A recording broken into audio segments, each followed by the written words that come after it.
Can you get us out of here? I can. Okay. Everyone, pack what you can for 6 days. We'll need designated water carriers. We'll need whatever food we can gather. Maybe you didn't hear it the first time. But you're not in charge anymore. It's fucking rescue. A few moments later. We can finally go home. We can finally go home. Let's pack. No! We can't go back. Jesus Christ. 2,000 years later. Let's fucking do this! Let's fucking go! I'm staying. You know what? You stay then. Everyone else, let's go. I'm staying too. Oh, for fuck's sake, Shauna, come on! Something just doesn't feel right. It's what Shauna said. Something doesn't feel right. Has everyone gone fucking insane? Okay, fuck it. Stay then. The rest of us, we're going. No. Hello, wilderness survivors, mudbeards, and Yellowjackets if you're watching. And today, I wanted to touch on the idea of the potential of rescue for the Yellowjackets team. Season 3, Episode 8 delivered us one hectic episode. It seems like things just kind of keep ramping up and everybody's tensions are kind of at their breaking point. While in the young timeline, we have a civil war brewing, in the adult timeline, almost every character we love is crashing out hard. But one of the biggest takeaways from the episode was probably the reveal that Hilary Swank's character was in fact Melissa. Yes, I know.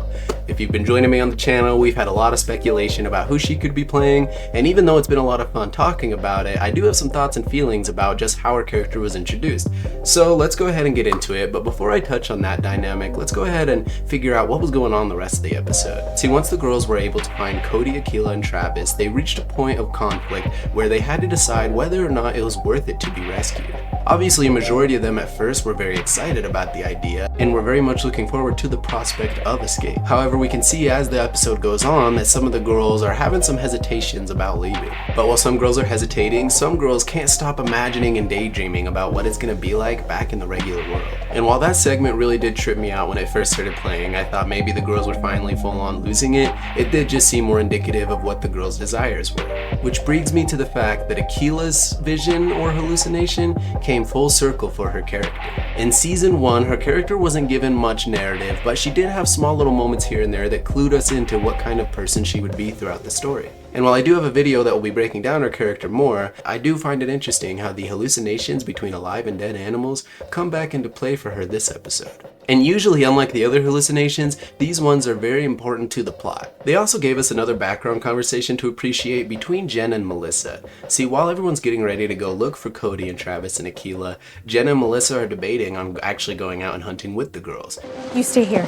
Jen, I'm fine. I'm going. Watch her too. It doesn't hurt. While this isn't at the forefront of our screens, it does help build the context of their relationship and potential dynamics with Shauna in the future. But let's get back to the weird dreams. Something I noticed that was kind of weird is the episode seemingly opened with adult Shauna dreaming about teen Shauna working in a grocery store encountering Jackie. And while there's many narrative implications of such a dream, what makes it interesting is later in the episode, in the 96 timeline, Shauna notices and or hallucinates a big moth and seems to remember the same exact dream. And with the references of daydreams throughout the episode and how heavily the spiritual side is leaning on some of the narratives, specifically Ty and Van, is it possible that we're gonna get full-on confirmation of the spiritual side of the show soon? Us, like many of the characters, has been bouncing back and forth between if we actually believe the show is supernatural or not. And a big character that I believe captures a really interesting aspect of that is Van. See, I said at the very beginning of the season when I was predicting how season 3 would go, that Van was a character who kind of confused me. I could never really see where their alignment was, and I never really understood what it was they wanted besides a relationship with Ty. Season 2, it seemed they leaned heavily into the wilderness cult aspect. But then in season 3, after a certain point, they were all about returning to civilization. Which is actually the exact point. I think Van, the minute she realized there was actual potential for real rescue, she dropped the whole cult shtick because she realized there was a bigger world out there that she was eager to get back to. I think this is just a clue into her adaptability. Throughout the series, all of these traumatic and hardcore events she usually takes on the chin. But it's not like she's unempathetic or ignorant of some of the trauma that's going on. It's just like in the soccer team, as a goalie, you need to be a little bit more sturdy to be able to handle some of these things. And we also see a lot of the girls looked up to her, being the storyteller and all. But again, when you're crashed out there with no hope of rescue, your priorities will shift. So of course it makes sense her priorities would shift yet again. Again, like a goalie, she has to be able to adapt and move to wherever circumstances will lie, but at the same time, be a strong foundation for the rest of the team. Which brings me to the adult timeline. While Van is actually still struggling to survive, we see that Ty is bouncing and fluctuating back and forth between what she can do to keep Van safe. A very hilarious moment to me was when she was actually about to kill the old man but decided not to. What? I didn't. Okay. You think, does that count? I thought that was pretty good, and in my head I was wondering if Dark Ty could really even be around, simply because that seems like something normal Ty would do. I don't think Dark Ty would even hesitate in suffocating that guy. And my suspicions were confirmed later when Dark Ty and regular Ty had a conversation on the other side of Van's window. And I did kind of feel for Ty when she just wanted to be there to be able to be with Van before it was too late, or before she potentially died, and having Dark Ty sort of take the reins and kick her out of her own body, which I touched on in a recent video, but I'll express again how messed up it is that Ty is essentially a prisoner in her own body. This whole ending conflict with her deciding to stay, I think, is mostly just Dark Ty, which really sucks because when normal Ty comes back, she's probably going to be questioning what's going on. Although I do think the line between Dark Ty and normal Ty is pretty thin at this point, and maybe she'll be somewhat okay with having the choice be made to stay. Which really makes you think, if Ty didn't have this weird curse or other personality, she would be the best candidate for leader of the group. If you notice in all of these sequences, when it comes to actual control or maintaining leadership over the girls, the best choice is Ty. And while the girls keep denying themselves on who's leader, obviously Lottie is actually the one who has final say in anything. I think when it comes to day-to-day living and coming up with these more important decisions, Ty should be the one in charge. A lot of the characters are leading with emotions or fear, and Ty is the only one who tries to add a bit of logic to most of the situations. I also feel that normal Ty touches on the aspects of why the girls have a reasonable argument to stay in the wilderness. For some, if not most of them, they've already gone too far. Another interesting aspect is Lottie talking to Natalie and saying, what home do you really even have to go back to? Which is fair, but I feel like there's more context surrounding that you could get into, and I'll touch on here in a moment. Let's go ahead and talk about Melissa and Shauna's conversation. See, I actually was really impressed with the way the conversation actually went down, and seeing how important Melissa's character was to the narrative in the adult timeline, I'm slowly becoming more okay with Hilary Swank actually turning out to be her. My only complaints would be not having her revealed in the trailer, although that is good for viewers, I'm sure. The fact that she's still wearing that hat backwards, and the fact that she would send those tapes to Shauna. I'm sure there is more narrative context to why she would choose such a thing, plus the fact that they did have a tight bond while they were out in the wilderness, but I would have arguably, if I was worried about the girls reforming the cult, sent it to any of the other Yellowjackets but Shauna. Melissa explains a bit of her story, and while we haven't really seen it take place on screen just yet, contextually what we gathered is, through the 96 timeline, her and Jen end up forming a bond with Hannah.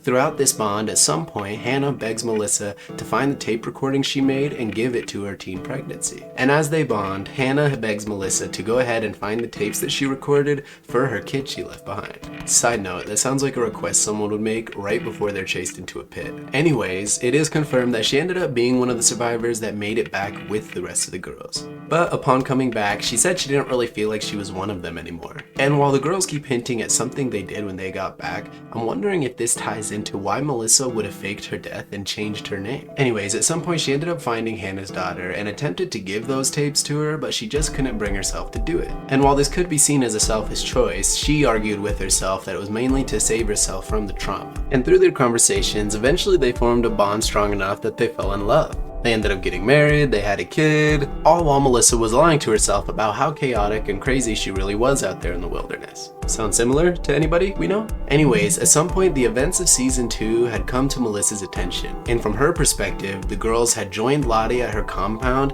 and officially started up the ritualistic hunting of their friends again. And with the confirmation of Natalie's death, Melissa couldn't sleep. With ongoing nightmares, paranoia, and fear that the Yellowjackets would come after her next, she eventually decided to make the decision to send those tapes, or a copy of those tapes, to Shauna. And while contextually I couldn't really gather why, and she did send a letter maybe explaining as such, I do think that a majority of the reason could be as a warning just to kind of stay away so she can live her life, otherwise she'll release that evidence. Maybe what will end up happening is Shauna will end up killing Melissa, and Callie will tell her what was on the letter, revealing that if Melissa dies, another copy of the tape would be released automatically. This could propel us into season 4 and a lot of conflict with the girls being hunted by the police or investigated. And while I would argue that she should have sent the tapes to literally any other Yellowjacket, I do think it's interesting the parallels between her and Shauna. Everything she was saying to Shauna during this scene was specifically what Shauna was feeling already throughout the series. And I find it so interesting that Shauna's ready to blow up Melissa's life just because she doesn't feel it's right,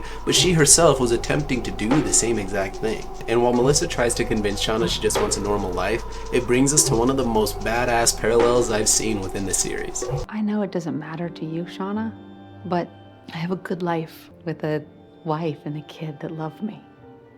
I swear to God. You're right. That means nothing out here. None of that matters to me.